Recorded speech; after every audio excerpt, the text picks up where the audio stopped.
Jon, you originally pitched your book as an economics book disguised as a love story. That's a pretty unusual mixture. So talk about how it all came about. Well, the idea came about where most decent ideas come about, in the shower. So really, when Yellen was nominated to be Treasury Secretary, I said to myself, all right, well, this is clearly a historic figure, but what makes her a person that people would want to read about? And what occurred to me was the love story, her relationship and her journey with her husband, George Akerlof, who won a Nobel Prize in economics himself. And what I figured out in the shower was that between the two of them, you can really tell the story of modern economics, because they've been in the middle of almost every major economic debate of the last 50 years. So through their love story, you can learn a little bit about economics too. And you absolutely accomplished that, and we're going to tell that story in a second. But before we go any further, there is some resonance to Supreme Court Justice Ruth Bader Ginsburg, because when I was reading this book about Janet Yellen economics, I kept thinking this could be Ruth Bader Ginsburg in the law.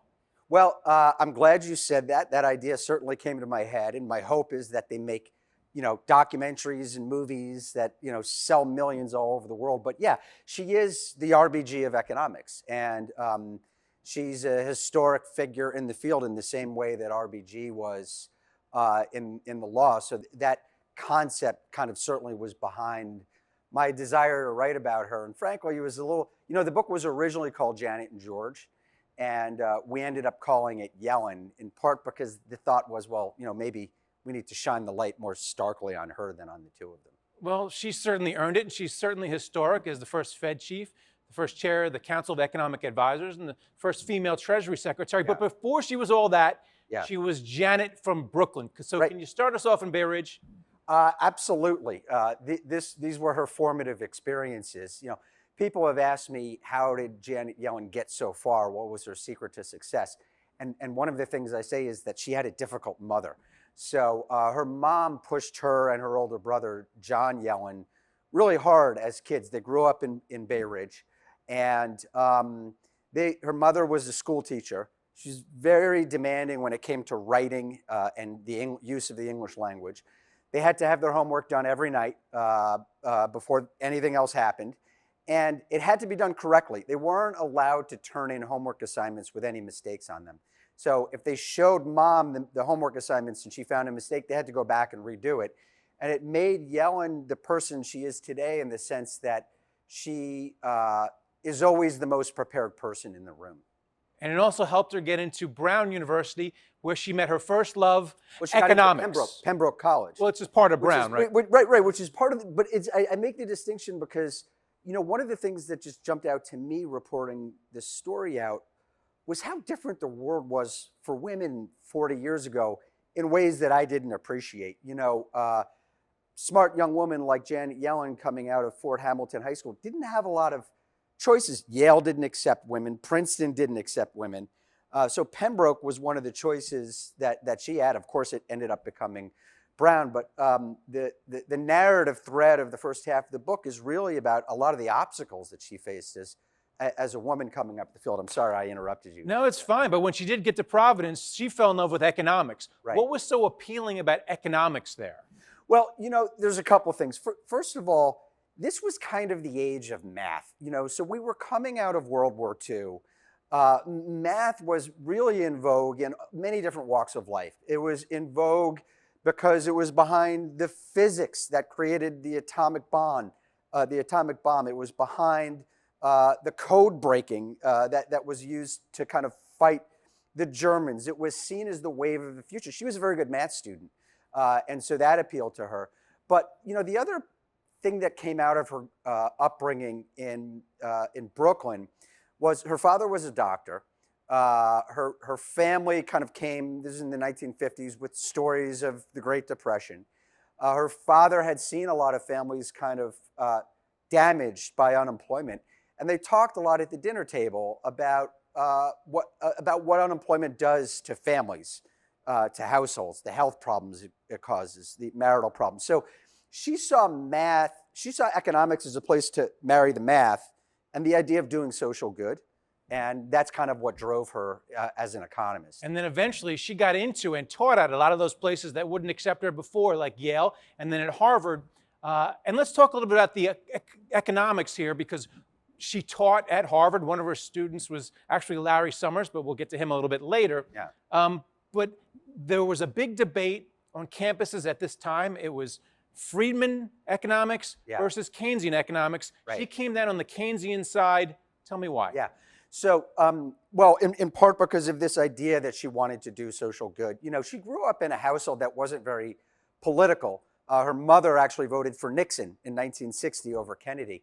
She got to Yale where she did her PhD studies and met her mentor, Jim Tobin, who had worked for John F. Kennedy, was very much a Keynesian, very much had the view that the government should be involved in efforts to manage the business cycle, to help human people who were down and out. And she bought into that way of thinking, and it became her mantra. You know, you mentioned Milton Friedman. In the 1960s, he was pushing successfully in academia the idea that the government had to stand away from the markets. And he kind of led the Chicago school. And Tobin was one of his biggest intellectual adversaries. And she was literally right at Tobin's side for some of the big debates that Milton Friedman and Jim Tobin had. All right, now let's get to the love story. We Okay. talked about the economics for a little bit. Yeah. We'll get back to it. She meets George Akerlof when she's at the Federal Reserve. Right. He's famous because of the whole idea that you should never buy a used car because they're lemons. This is behavioral economics before it became in vogue with Freakonomics and Malcolm Gladwell. Yeah. Can you just tell me why people should never buy a used car? Well, or at least no, they actually, at least they don't. His view was that used car markets didn't work. This was back in the 1960s. This was like the age of the car, right? Detroit was one of 5 cities in the country that had more than 1 million people. We had the muscle cars, the Mustangs and the VW Bugs. And so it was a really important market. And he looked at the used car market. The idea in academia was that markets are efficient and that they meet this equilibrium where supply meets demand and there's a clearing price. And Akerlof looked at the used car market and he said, this market isn't efficient at all. And if you looked at what happened when there was a transaction in used cars, this was, kind of before the days of CarMax and such, where if you wanted to sell your car, you would put a classified ad in the newspaper or dump it in some dirty lot and have someone sell it for you. And his view was that, well, in the used car market, sellers knew more about what was going on underneath the hood of that car than buyers. And therefore, buyers were very suspicious. What might be breaking under that hood? And because of that, they were reluctant to fork over too much money for a car that might fall apart coming out of the lot. And so you had a lot of used cars that were kind of underpriced and undersold. And his view was that this was evidence that many markets, because of information asymmetries, are inefficient. It wasn't just used cars, it was also healthcare.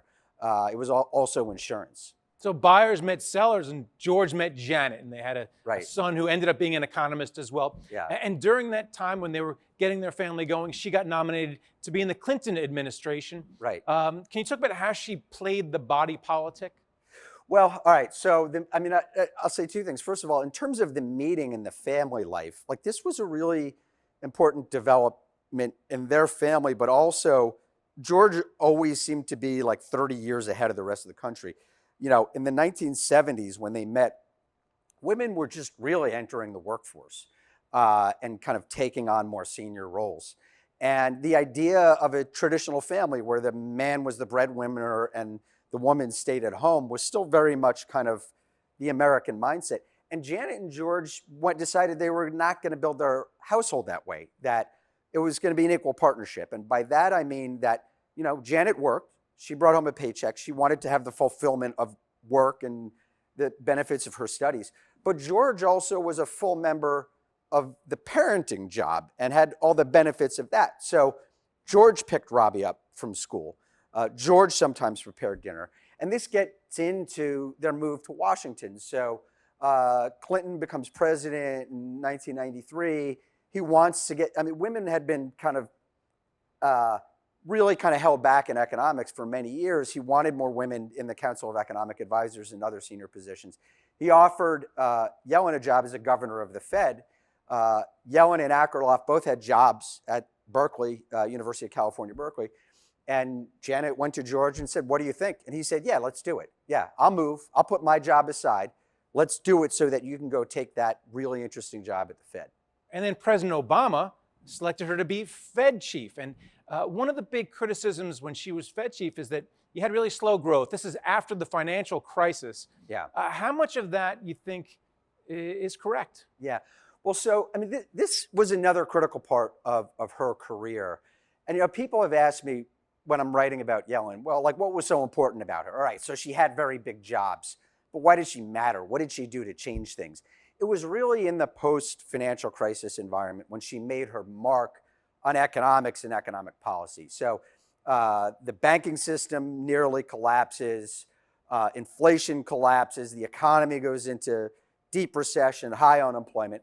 And Yellen's view was that the economy was going to be stuck in a really fragile place in a period of weak growth for a long time, and that it was the Fed's responsibility, because of lessons she had learned about the Great Depression, to do everything it could to get the economy growing again, which meant very low interest rates, which meant these policies that Wall Street has spasms about to this day, quantitative easing. So she really helped to define post-financial crisis central banking as a partner to Ben Bernanke and then as the Fed chief herself. That was when she went from being just a really good economist to the most consequential economist of her time.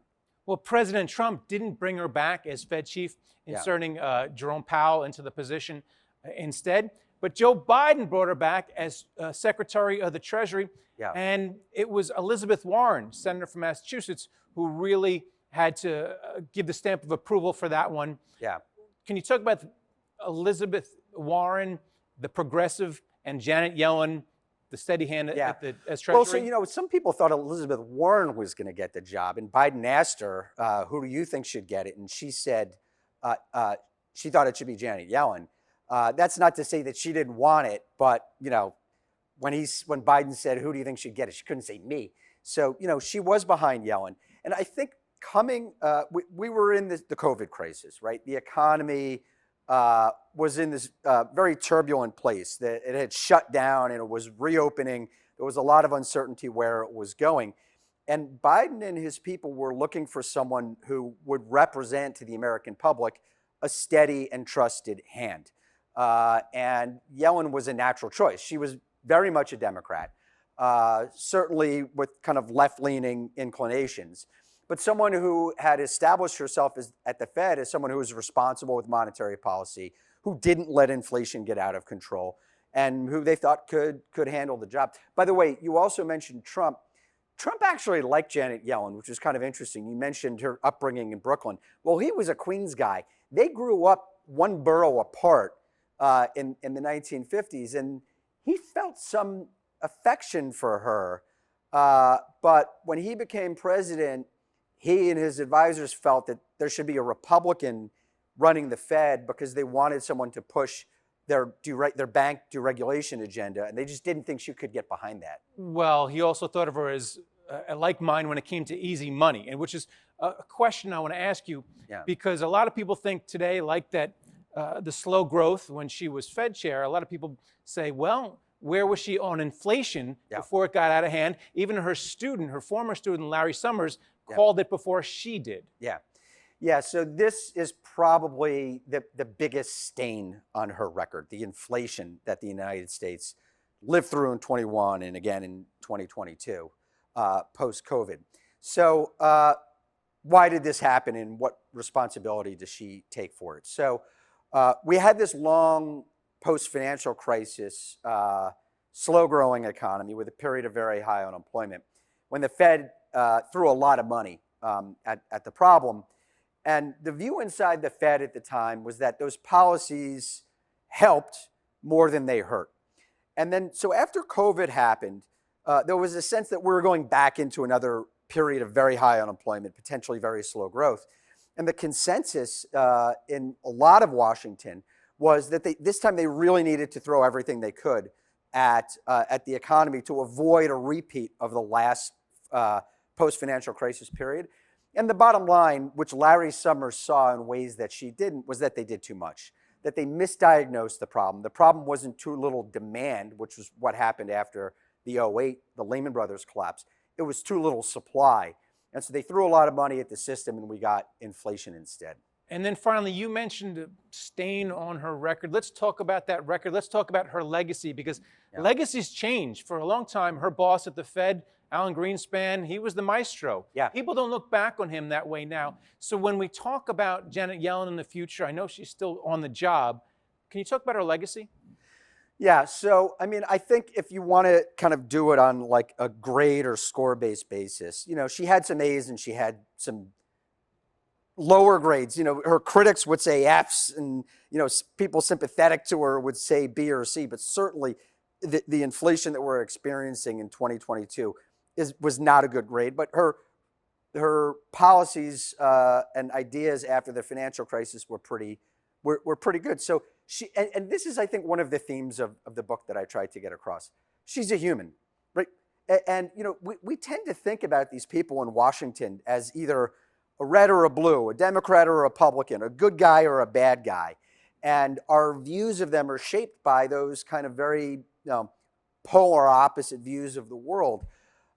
She was a person, I think, who should be recorded in history as a civil servant, a steward, who was doing her best. And she was at the helm of the ship for a long time. Sometimes she got it right, and sometimes she didn't. But she was mostly trying to just get the job done and not screw things up. Congratulations on the book. Thanks so much.